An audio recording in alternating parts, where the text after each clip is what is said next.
we have an extremely lively and fascinating and important session this morning. 4 speakers, who I will describe briefly to you now. Noni Darwish, who is at the end there, is the founder of Arabs for Israel, and they call me infidel. Books with infidel in the title are becoming more popular these days, and I have every reason to think that we will have many more books with infidel in the title before this thing is over.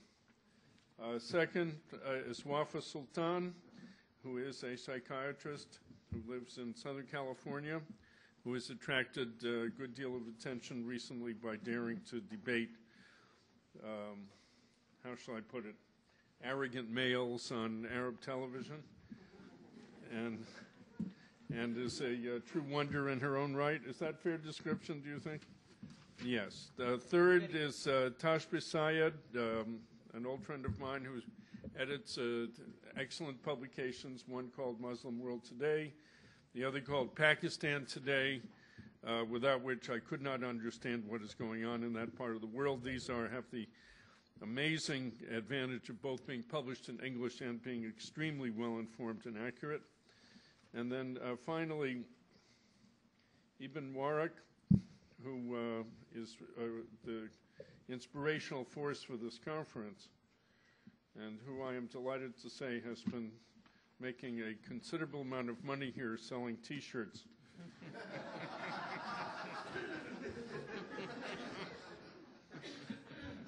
Which say, I am Ibn Waraq. And there are a lot of imposters walking around wearing that. And if in the folder you got is the same as the folder I got, everybody has this photograph except himself. Here, he has just a silhouette. So it's only appropriate that we start with the silhouette, I think. And I will ask Ibn Waraq to speak first. And then we will just sort of go back and forth at opposite ends of the table. And thanks very much for your attention. We will have questions and perhaps even answers at the end. Please hold them until everyone has spoken. We'll do 20 minutes apiece with the speakers.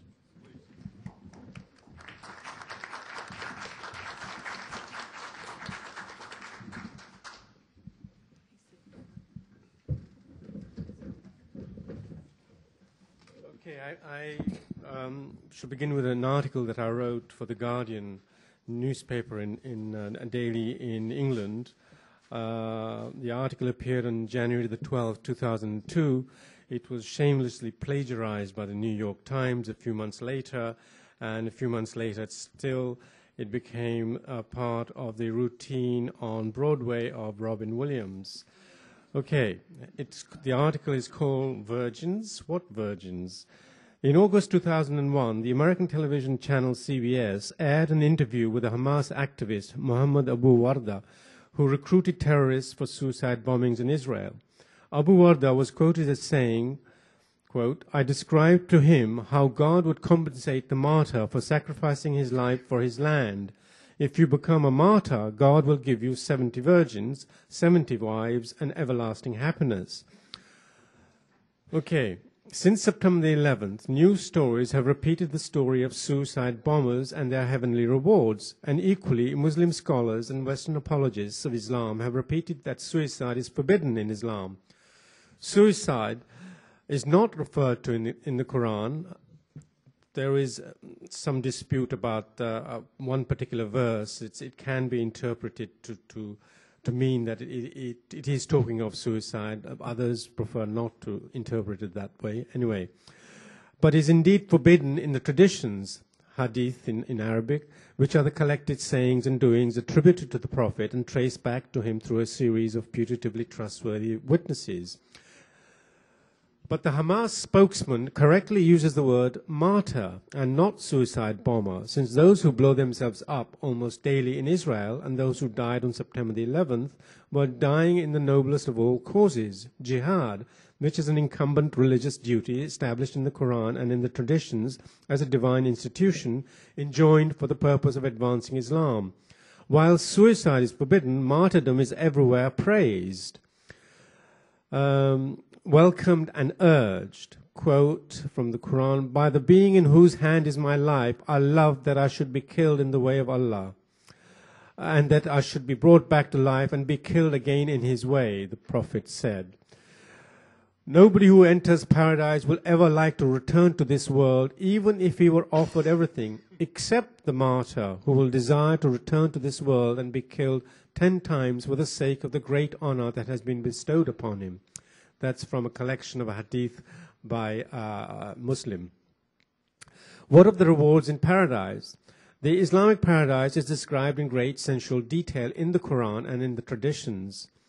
One example from Surah 56 in Dawood's translation, "They shall recline on jeweled couches face to face, and there shall wait on them immortal youths with bowls and ewers and a cup of purest wine, that will neither pain their heads nor take away their reason, with fruits of their own choice and flesh of fowls that they relish. And there shall be the dark-eyed houris, chaste as hidden pearls, a guerdon for their deeds. We created the houris and made them virgins, loving companions for those on the right hand." End of quote from the Quran. One should note that most translations, even those by Muslims themselves, such as Yusuf Ali and the British convert Marmaduke Pickthall, translate the Arabic plural word abkarun as virgins, as do well-known lexicons such as the one by John Penrith. I emphasize this fact since many pudic and embarrassed Muslims claim there has been a mistranslation that virgins should be replaced by angels. In Surah 55, Dawood translates the word hur as virgins, and some would argue that the context makes clear that virgin is the appropriate translation. Quote, "Dark-eyed virgins sheltered in their tents, which of your Lord's blessings would you deny, whom neither man nor jinn will have touched before?" End of quote. The word hur occurs 4 times in the Quran and is usually translated as a maiden with dark eyes. 2 points need to be noted. First, there's no mention anywhere in the Quran of the actual number of virgins available in paradise. Second, the dark-eyed damsels are available for all Muslims and not just martyrs. It is in the Islamic traditions that we find the 72 virgins specified. In a collection by Al-Tirmidhi, who died in 892 Common Era, we read that the smallest reward for the people of paradise is an abode where there are 80,000 servants and 72 wives, over which stands a dome decorated with pearls, aquamarine, and ruby. Many modern apologists of Islam try to downplay the evident materialism and sexual implications of such descriptions. But as the Encyclopedia of Islam says, even Orthodox Muslim theologians such as Al-Ghazali, who died in 1111, and Al-Ash'ari, who died in 935, have admitted sensual pleasures into paradise. The sensual pleasures are graphically elaborated by Al-Sa'uti, who died in 1505, Quranic commentator and polymath. He wrote, quote, "Each time we sleep with a houri, we find her virgin. Besides, the penis of the elected never softens. The erection is eternal.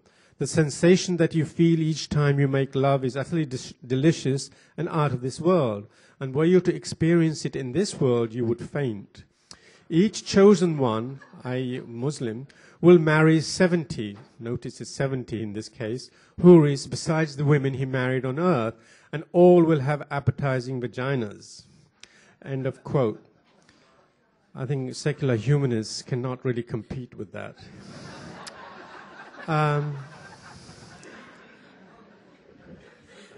One of the reasons Nietzsche hated Christianity was that it made something unclean out of sexuality, whereas Islam, many would argue, was sex positive.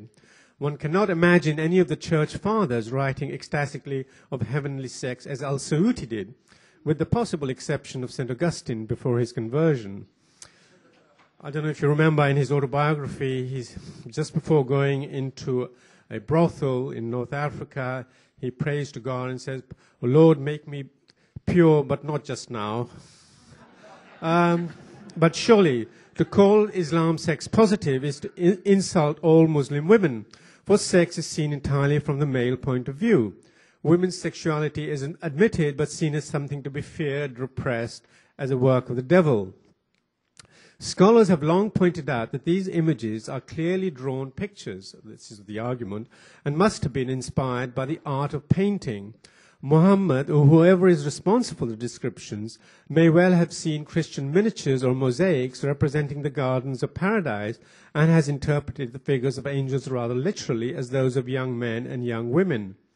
A further textual influence on the imagery in the Quran is the work of Ephraim the Syrian, who died in 373 Common Era.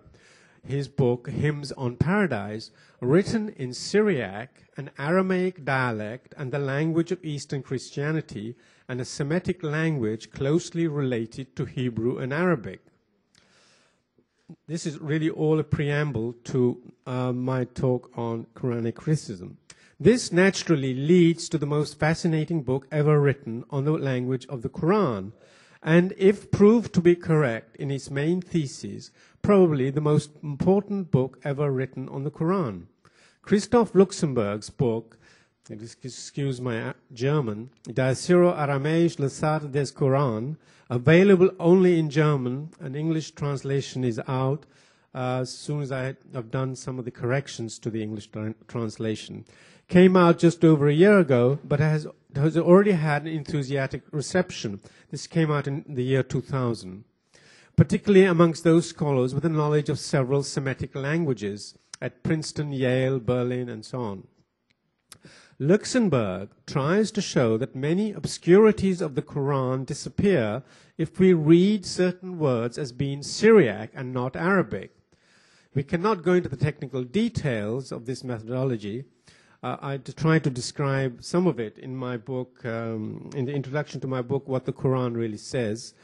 But it allows Luxemburg, to the probable horror of all Muslim males dreaming of sexual bliss in the Muslim hereafter, to conjure away the wide-eyed houris promised to the faithfuls in surahs 44 and so on. Luxemburg's analysis, leaning on the hymns of Ephraim the Syrian, yields white raisins of crystal clarity rather than doe-eyed and ever-willing virgins, the houris. Luxemburg claims that the context makes it clear that it is food and drink that is being offered and not unsullied maidens or houris. In Syriac, the word hur is a feminine plural adjective meaning white, with the word raisin understood implicitly. As when you go into a bar, you ask for a glass of white, meaning white wine, for example. It's the example he gives in his book in German as well. Similarly, the immortal pearl-like ephibs or youths of surahs such as 76:19 are really a misreading of a Syriac expression meaning chilled raisins or drinks that the just will have the pleasure of tasting, in contrast to the boiling drinks promised the unfaithful and damned. Well, I'll leave out the last section. It was in a burst of vulgarity. You'll have to read the original. Quranic criticism. Reforming Islam, for me, as I said yesterday, only implies adjustments and modifications to what would remain essentially a theological construct, and if applied would result in a still theologically conceived and ordered society. I'm using reform in the ordinary English meaning. Certainly the Protestant Reformation is the wrong model here, for the Reformation was a self-fundamentalist movement in that it insisted on the inerrant authority of Scripture and legitimized theocratic government. What we need is an enlightenment in the Islamic world of the Islamic mindset or worldview. For the Enlightenment marks the most dramatic step towards secularization and rationalization in Europe's history, and it has had no less a significance for the entire world. Both the Renaissance and the Reformation were incomplete, and now I lean heavily on the work of Professor Jonathan Israel, who's at Princeton, in his wonderful book, The Radical Enlightenment, which came out in 2001, published by Oxford.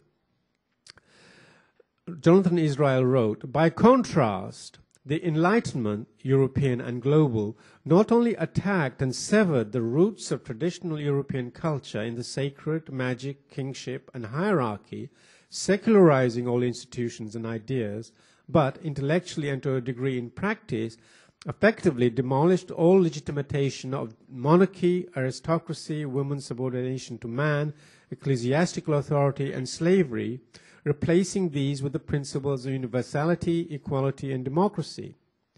Spinoza and Spinozism were in fact the intellectual backbone of the European radical Enlightenment everywhere, not only in the Netherlands, Germany, France, Italy, and Scandinavia, but also Britain and Ireland. End of quote.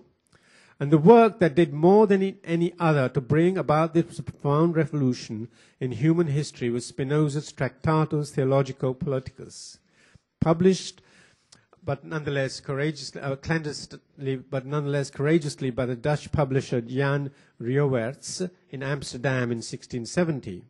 For Spinoza, the Bible is purely a human and secular text. Theology is not an independent source of truth. Quranic criticism, on the other hand, has lagged far behind. But surely Muslims and non-Muslims have the right to criticize, to examine critically the sources, the history and dogma of Islam. The right to criticize is a right of which Muslims avail themselves in their frequent denunciations of Western culture in terms which would have been deemed racist, neo-colonialist or imperialist had they been directed against Islam by an European. Without criticism of Islam, Islam will remain unassailed in its dogmatic, fanatical, medieval fortress, ossified, totalitarian, and intolerant. Western intellectuals and Islamologists have totally failed in their duties as intellectuals. They have betrayed their calling by abandoning their critical faculties when it comes to Islam. Some Islamologists have themselves noticed the appalling trend in their colleagues. Western scholarship lost its critical attitude to the sources of the origins of Islam around the time of the First World War. Many Western scholars of the 1940s were committed Christians, such as Montgomery Watt, who was my professor, actually, many years ago in Edinburgh University. He died just very recently. He was in his 90s, early 90s. Such as Montgomery Watt, who saw a great danger in the rise of communism in the Islamic world, and thus welcomed any resurgence of Islam. They were insufficiently critical of the Islamic Arabic sources.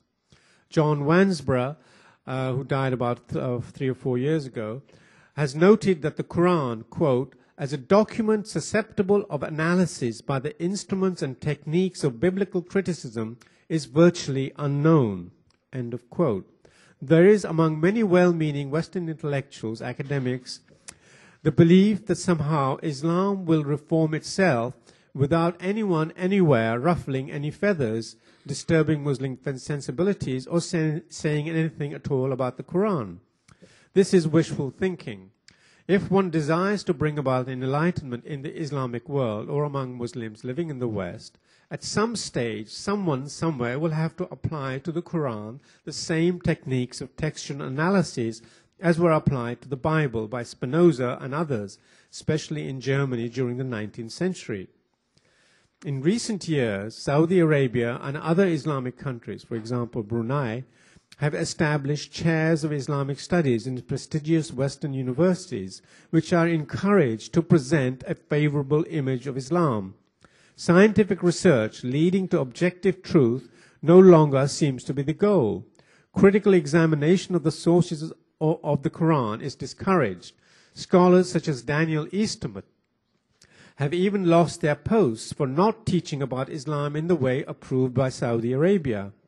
In December 2005, Georgetown and Harvard universities accepted $20 million each from Saudi Prince bin Talal for programs in Islamic studies. Such money can only corrupt the original intent of all higher institutions of education, that is the search for truth. Now we shall only have Islamic truth that is acceptable to the royal Saudi family, a family that has financed terrorism, anti-Westernism, and anti-Semitism for over 30 years. Previous donations from various Saudi sources have included gifts of $20 million, $5 million, and $2 million to the University of Arkansas, California, Berkeley, and Harvard, respectively. The European Union, this is now my pitch for an institute of Quranic research, the European Union urgently needs to establish an independent, I wrote this originally for an audience in the Netherlands at The Hague last year, but this could apply obviously, of course, to the United States as well, needs to establish an independent institute of Quranic research devoted to unhampered scientific inquiry, armed with all the necessary tools and techniques of modern research, whether philological, philosophical, or hermeneutical. Such an institute could be financed with just a fraction of the total Pentagon budget in persecuting the war in Iraq, or more generally, the war on terror. The Institute of Quranic Research would be expected to publish an academic journal, to house an Orientalist library, and to make available to the greater public the results of its research. Already a group of scholars represented in the collection Die dunklen Anfangs, The Dark Origins, this is a work in German, which has now also been translated into English and will be published by Prometheus, has expressed an interest in the establishment of such an institute. Quranic research is falling behind biblical research. In the 21st century, there is still no critical edition of the Quran that takes into account all the thousands of variants found in manuscripts or classical Quranic commentaries or books of hadith. There is no critical catalogue of all the extant Quranic manuscripts in the Western libraries, museums, and private collections. Many important early manuscripts remain unpublished. There is no reliable history of Quranic orthography. How am I doing? Okay. Final, just the last section, 1 minute. One of the great tasks of such an institute would be to spend some time and money on translating works. We have a scholar from the Middle East working with us at the moment at the Center for Inquiry, and he says that the recent translation of Theodor Noldeker's great German work, which came out originally in 1860, The History of the Quran, it has not even been translated into English, but was recently, very recently, translated into Arabic, and has had an enormous impact on a group of people in the Middle East, including some imams and ayatollahs. So I think there's an urgent need to spend some time getting works together, and steps are afoot to get my book, The Origins of the Quran, translated into Arabic. With that, I shall end. Thank you.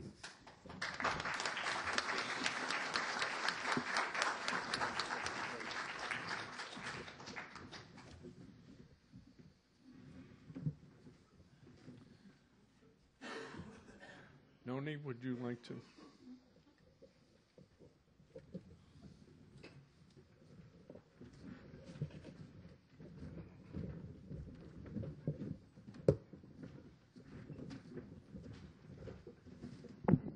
Hi. We are told that because we are no longer practicing Muslims or non-Muslims, we have not become Muslims anymore, that we are not credible to discuss the subject we're discussing today. I refuse that premise, and I believe it's just the opposite. It adds to our credibility that we are honest enough to discuss this matter in a more open way. The West, especially America, is very concerned about the situation in the Middle East, terrorism, and the instability of the Middle East countries. But Muslim nations are not addressing the West's concerns, after 9/11 especially. The war on terror is left by moderate Muslims who claim who reject the idea that Islam is responsible for it, and who want to reform Islam. They, even the moderate ones, they have left and abandoned the war on terror and left it to the victims of terror. Countries who are the victims of terror are now fighting the war on terror. Muslim attempts right now are directed really to the reformation of the image of Islam rather than the substance of true reformation within Muslim society. Several Muslim conferences have taken place recently.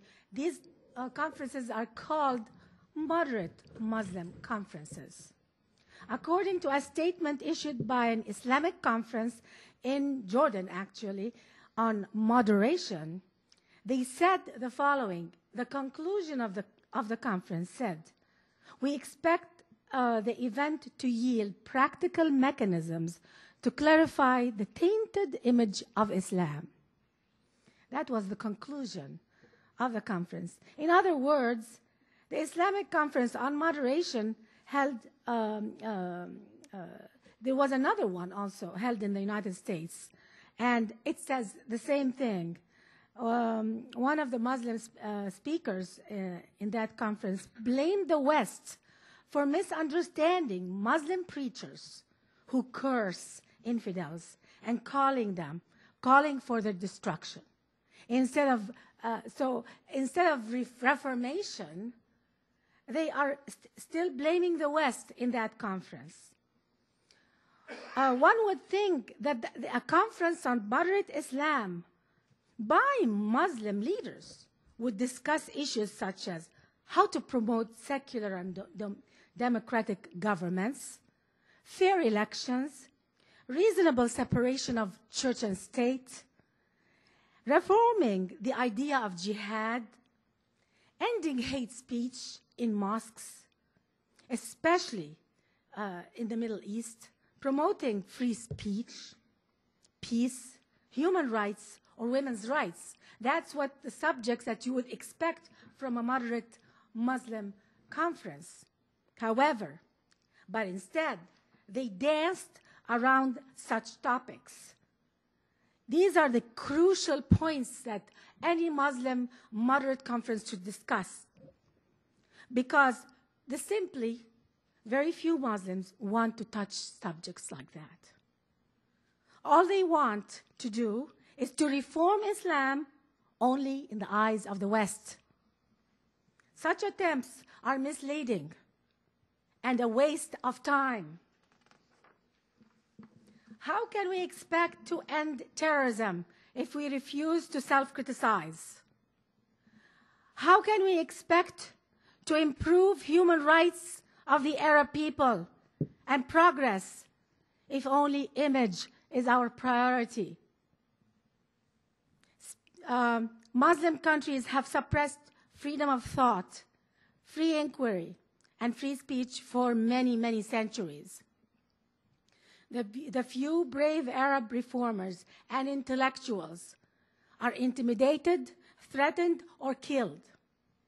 Naguib Mahfouz, an Egyptian novelist who won the Nobel Peace Prize for literature, was stabbed in Cairo by a radical Muslim simply because he didn't find his writing Muslim enough or insulting to Islam. Egyptian feminist Nawal al-Saadawi has been threatened by radical Muslims in Egypt for the same reason. They perceived her as insulting Islam because she's a feminist. An Egyptian radical journalist by the name of El-Wahsh, the savage, that's the meaning of his name. He threatened by cutting off her limbs according to Islamic Sharia law and divorcing her from her husband because she's an infidel. Have you ever heard of a third party demanding divorce of a couple? Yes, it can happen by radical Muslims. Tyranny in the Muslim world does not necessarily come from the top to the bottom. Unfortunately, it's often coming from the bottom up to the top. Muslim clergy have failed miserably in restabilizing their society. Instead of being a source of comfort and wisdom and stability in their society, they have become a source of hate, rage, and subversion. To them, the solution is always an intifada, a coup d'etat, assassination, or violence on the street. You don't like this cartoon? Get out and commit acts of violence. That is perfectly okay for them. They work their worshippers into a frenzy of hate, anger, and paranoia. No government is legitimate enough for them. Not even any Muslim government is not Muslim enough for them, not even Saudi Arabia. Even in the United States, Muslim leaders who call themselves moderate Muslims are speaking in such an anti-American tone. And not just anti-American tone, but some of them are even preaching. They're preaching against the Arab governments from here in America. How can I go to such mosques for people who tell me, why aren't you practicing Islam? You know why? Because I cannot stomach hearing such subversion. Subversion against America, the country I want to be a citizen in, and I chose to be a citizen in this country.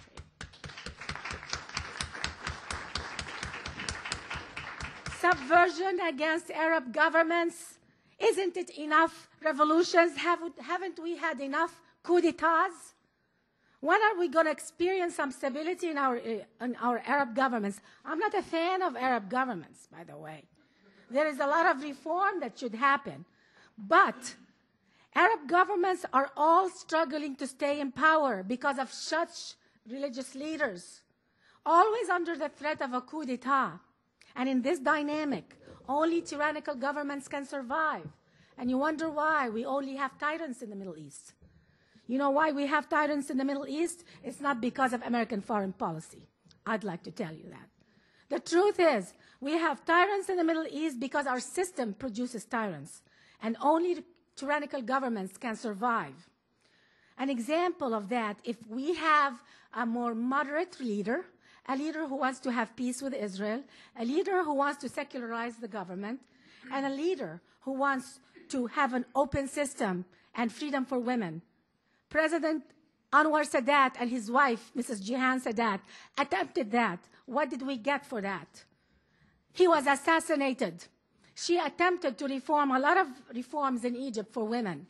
This courageous lady. And what did she get? She was shut up by Al-Azhar University. Tyranny sometimes doesn't come from the top to the bottom. It comes from the bottom up. What good is it if they say Islam is a religion of peace, when radical preachers are teaching intolerance and violence? Is there any other religion on earth,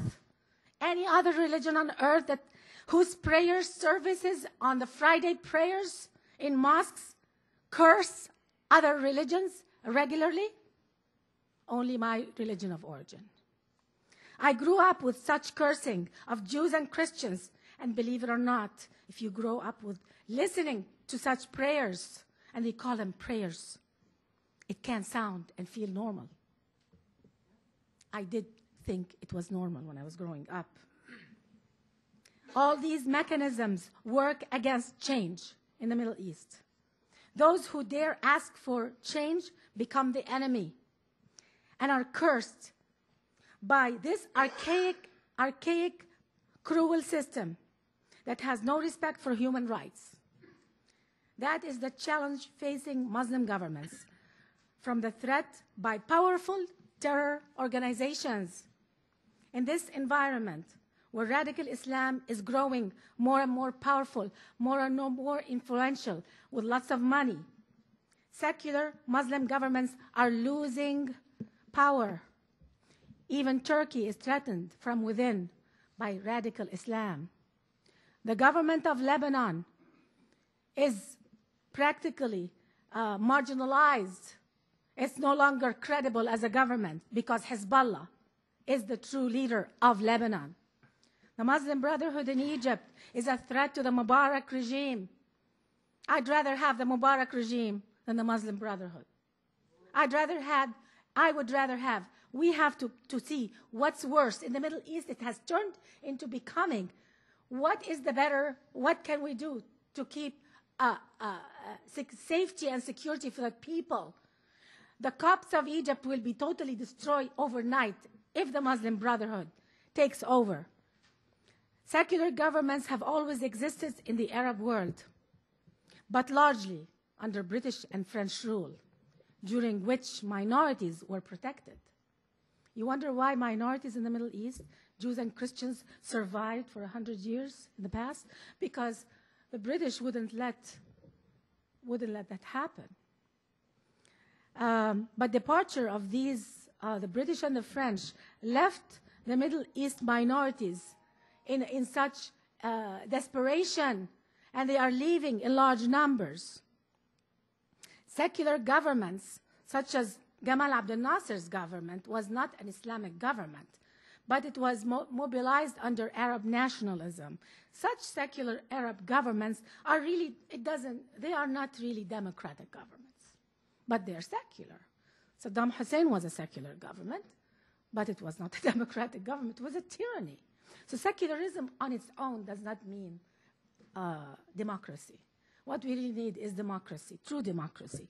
Arab nationalism then declined, and now we have Islamic fundamentalism ruling everywhere in the Middle East, even Muslims in the West. Radicals and terror groups have now become a government within a government, such as the case in Lebanon right now. Another major obstacle against secularism and democracy in the Middle East, the basic obstacle, is Sharia law, Islamic Sharia law. In today's stronghold of Islamic fundamentalism, many Muslims are demanding Sharia law. We want Sharia law. In America, we want Sharia law. In Canada, we want Sharia law. France, England. I've never experienced Sharia law living in Egypt. I mean criminal Sharia law, not civil Sharia law. Sharia law has many aspects. The major scary part of it is criminal Sharia law. It uses stoning, beheading, amputation of limbs, cruel and unusual punishment by Western standards. Believe it or not, criminal Sharia law has never been practiced in the majority of Muslim countries. And you know why it has never been practiced? Not because they're not good Muslims, but because they can't stomach it. It is cruel and unusual punishment. However, only 2 or 3 Muslim countries practice criminal Sharia law, which is amputation of limbs and beheading. But, however, 55 Muslim states around the world do practice the family Sharia law, civil Sharia law. And that is what they handle: divorce, marriage. Divorce is only in the hands of a man. Marriage having up to 4 wives, allowing wife beating, half the inheritance of a man to a woman, and her testimony in court is half valid. Islamic Sharia law is a dictator's dream, handed to him on a silver platter by God. That's what Islamic Sharia law is. Ideologies comfortable in their beliefs are able to respond to criticism with equal logic and confidence, and not crumble by shame and guilt and violence on the streets. A true religious and spiritual person should be a truth seeker. Where are the truth seekers in Islam? And my religion of origin, Islam, has become paralyzed, refusing to seek the truth. Its only response to the truth has become getting offended and becoming violent to stop the truth from coming out. What is Islam afraid of? What is Islam afraid of if blocking out knowledge about other faiths? Why do they have to kill whoever leaves Islam? Don't they have the confidence that Muslims will stay in the faith without the threat of death? Where is the confidence of Muslims towards people who want to just leave religion, stop practicing it? Why do they punish them by the death sentence? The first and most crucial element to reform Islam is that it must give freedom of choice of one's religion and never kill those who leave Islam. This is a basic human right that Islam violates. It's the only religion on earth that violates this basic human right. Young Arabs and Arab women in today's technology have access to Western media. When I was growing up in the 50s and the 60s, I never saw elections in the West. I never saw freedom in the West. We were so shielded because we didn't have the technology. But now they demand, they pressure the religious and the political leaders because they want the same. We want to vote. I lived in the Middle East for 30 years. I never voted. I didn't know what voting was. And there's a lot of pressure by Arab youth for change. They want democracy. They want to vote. But what does Arab, Muslim, and religious leadership do in front of that? They are threatened. And what do? They increase the level of hate-mongering against the West. Thus the term the Great Satan. It's getting harder and harder for radicals to maintain their tyrannical control because of this exposure to Western democracies. And to conclude, I have lived in the Middle East for 30 years and never voted. And never. I saw oppressive dictatorships and police states. That's what I lived under. I witnessed honor killing of girls, female genital mutilation. I witnessed Muslims looking the other way when Muslims tortured and terrorized other Muslims, not just non-Muslims, not just the infidels. In America, I learned that no religion or ideology is beyond questioning. Christians should be welcomed by those confident and comfortable in their beliefs. Ideologies that don't answer the hard questions honestly and openly will face intellectual bankruptcy, and that is the status of the Muslim world right now. A Tunisian reformist, Abdel Wahab Medda, said, "It is up to the Arab to take the courageous step of questioning his faith." Religion, any religion, must adapt to the universal concept of human rights, freedom of choice of one religion, equal rights for women and minorities. We must convey, we Arab Americans have a great advantage. We're speaking from the safety and security of America, and we must inspire our countries of origin. We must convey a loud and clear message to Arab media, Islamic schools and politicians, end the hate speech, and promote peace, equal rights, and democracy. We must put anti-Semitism and Jew-hating behind us in the wastebasket of history where it belongs. We must direct our energy to better things in life for Arabs, improving human rights for our people. Don't we see how Arabs are living? What a disgrace in such wealth from oil to see such poverty. There are many obstacles for democracy in the Muslim world, but Islam wants to still promote the image out of fear because they cannot dare take the brave step of promoting democracy. And what do we do to promote secular governments and separation of church and state? It is up to the Arab people to choose justice for all. And by that, I mean all, Christians and Jews and others, Kurds, and over tyranny and oppression. That is the only way where Islam can be called the religion of peace. Thank you very much.